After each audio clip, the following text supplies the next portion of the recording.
Hey everyone, in this video, I'll show you how to get custom liveries for the Monoposto using Discord. Let's get started.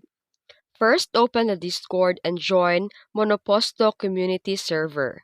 You can find invite links by searching Monoposto Discord server in your browser or through the gaming communities.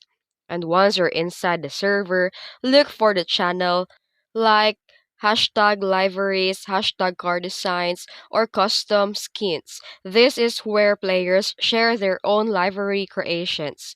Browse through the design and choose one that you like, because most creators will provide either a design code, file, or instruction on how to apply in the game.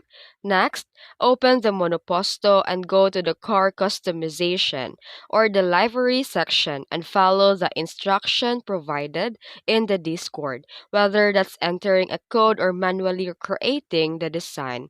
And that's it. If you found this video helpful, don't forget to like and subscribe for more tutorials.